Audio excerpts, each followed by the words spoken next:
guys, how's it going? So we're going to be looking at tier 95 here in the Season 3 Battle Pass on Call of Duty Vanguard. And we have got the mixed oxide for the newest marksman rifle, the M1916. So, I got to say, fan of this one, mainly just because I love that shade of blue. Not quite sure what you call it. It's almost like a chrome baby blue. We got yellow accents. Not, I ain't too big on the whole yellow accent part, but we do got some nice attachments on this thing. So that is the most important part. So with these attachments, we got the M1941 hand stop Mercury silencer, so we can go dark, go quiet.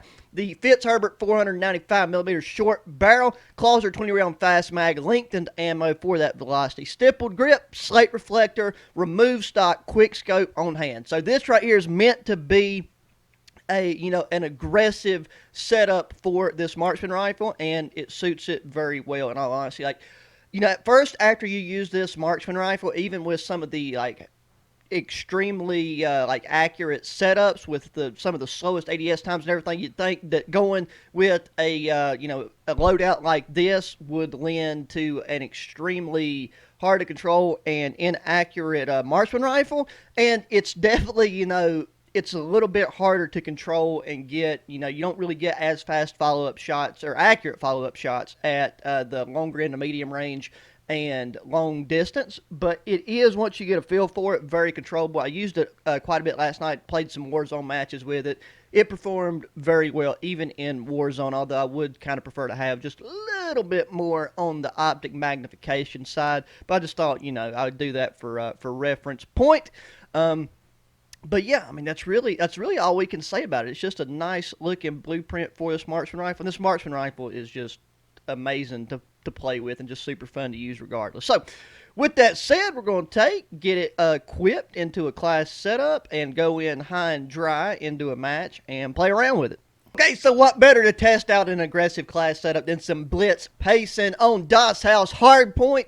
Don't really feel like this is going to be that great of a hardpoint weapon, but we can make it work. If anything, we can kind of try to help pick people off for the teammates. Now, once again, going in completely not warmed up, just hopped on. I like doing that with some of these awesome blueprints just to kind of give you an idea of what you can expect from them. I need to take and turn. Oh, hello. God dang it. It had to catch me right when I was touching my volume wheel.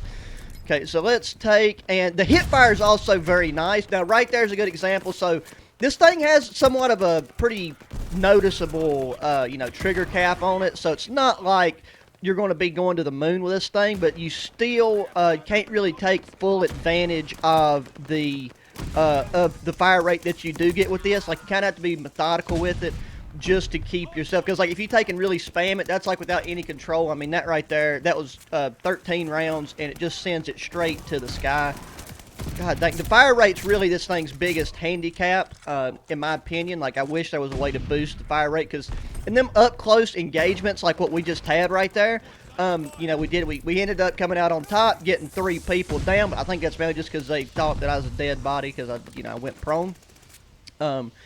But yeah, just keep that, because, oh my wiener, at those longer engagements like that, when you have somebody that has an accurate weapon with a much higher fire rate, regardless of if it's a LMG or an AR or even a sub with a long range accurate loadout on it, then odds of you winning are pretty slim unless you can 100% guarantee you land. This grenade's going to dig me up. Oh, maybe not.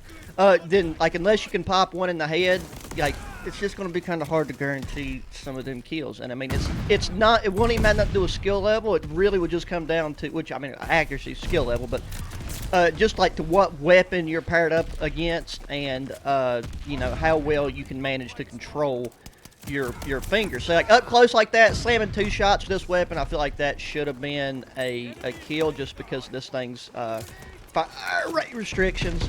Let's take and just kind of heal up a second here. Mount up. Even when you're mounted, the recoil, it's obviously better, but not as accurate as you might initially think it would be. See, right there, the combination of the recoil and then the flinch. That guy's got the Cooper carbine, and I think he even ended up mounting up right there. Don't really care enough to see. Okay, but we need to try to help our teammates with this flipping hard point, bro, because we are doing horrendous with the time. I know that I'm not hopping on that hard point, but that's because I got this flipping thing. If I had a sub or AR, completely different story. Boom. Get behind them. It's a fast way to shut them down because by the time they figure out what's going on, they're already 6 feet under. Yeah, just so difficult to outshoot an AR and stuff like that up close. So, I don't know. I feel like for the marksman rifles, you're so much better off, you know, keeping true to what they're designed to do. Some of the marksman rifles, you know, they can handle those up close engagements. Like the SVT, I think is really nice. The M1 Grand is solid. I think this one just really lends itself to really shining and at the long range. Dude, I don't understand what my teammates are doing. Is nobody interested in the hard point at all? Oh, that's an enemy right there. Let's take and just slam him up. See, even getting first shots on the guy, like the time it takes for all the rounds to cycle through this thing and get to where they need to be, it's easier for my teammates just to come in and plug up the holes on the fella. So, I don't know. Like, if we end up using this and have one of the second highest times in the hard point, I'm gonna be disappointed in the home. Okay, that guy's got a riot shield, so he's just being a piece of meat out there trying to bait people into shooting at him, get their attention off of the main folk. Okay, I'm just gonna lay down right here, salute the American flag, God bless. Get shot right in the left, or wait, no, right butt cheek. My orientation's a little off, you know. I ain't quite finished this full cup of coffee yet. This guy's gonna slide in here and eat it, or not. I'm gonna get flipping thermite right to the balls. Oh, hello, hello, hello. Okay, spawns are all over the place right now. But you know what? We're actually kind of 36 to 113. Not a good ratio, and there is some god-awful latency and packet loss. Jesus Christ. So I haven't even been paying attention to that much this game. It's felt pretty solid. So, god dang, bro. That's so frustrating just to be losing out because the fire rate cap. Like, why?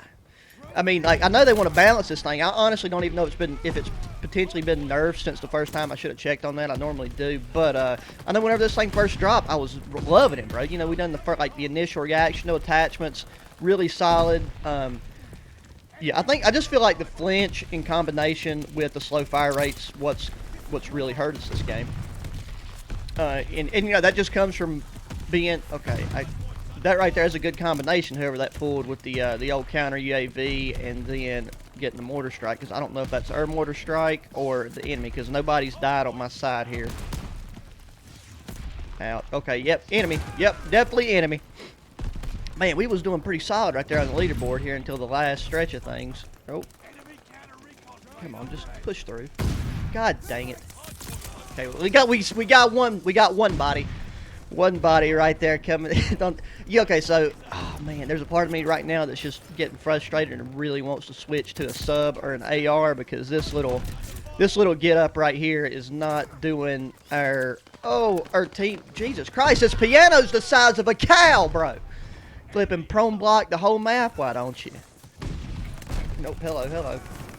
I mean, what is a body supposed to do in that situation? Like, I do recommend, I don't have it on this one, but, you know, you would definitely need a solid secondary, you know, 1911, 18-round mag to kind of help offset this. Like, you know, you would be much better off running this on, like, a medium-sized map and still popping people at a distance, you know, getting those occasional, like, unknown close range kills with it, but then, you know, whipping out the old 1911 to really smoke people whenever they're in your face, getting all up in your business. Okay, let's go here. Don't see nothing. Oh. Dude, I just realized this is the first care package we've got this game, and that's kind of, like, ridiculous. That's pretty, like, normally in a match of hardpoint, we'd have done called in 10 flipping mortar strikes by now if we was using, like, a regular, adequate setup and not getting spawn killed every 3.5 seconds. Okay, once again, we got a counter UAV up and a crap ton of mortar strikes dropping in. Oh. Got people just laying down cover fire to flip and cover you all the way around the globe. I'm just pre-firing at this point. Spawn's looking like they're about to flip. Yep. Didn't even need the mini-map for that one. I just want to get this care package. Give me dogs. Give me dogs. The complete opposite of dogs. Really one of the worst. I would rather have a counter spy plane or a counter UAV or a spy plane as opposed to getting the death machine. Just the death machine is so cumbersome, it's big, it's goofy, you get like splash damage off of it for some reason, and I don't know, I'm just not a fan. I feel like it's kind of pointless. Like, you can hold down a position for like a solid 20 seconds or not even that long if you had just taken straight up hold it down. But yeah, that's not a good attack. Not a good blueprint. God dang. I mean, 33 kills with this. I mean, it's not like the worst performance in the world, but I don't know. I think we might have bit off a little bit more than we could chew by playing Blitz hard point with this, just because that's definitely not what this blueprint's designed for. But I thought, you know what, we might as well just throw it in the deep end and see if it swims. Anyways, guys, there you go. That is the blueprint for the new marksman rifle, the old M1916. So, hope you enjoyed. Be sure to try it out. It's still, you know, it has its fun moments. There are attachment points that I would tweak for sure. Like maybe I'd get rid of the suppressor, throw on the recoil booster, get a little bit of a faster fire rate out of it. But either way, guys, that's going to do it for this one. So just hit that thumbs up button, subscribe, share your friends, check the link in the description of other channels, sub to those as well, especially ProCaliber HQ. Hit me up in the comments section, and until the next one, adios.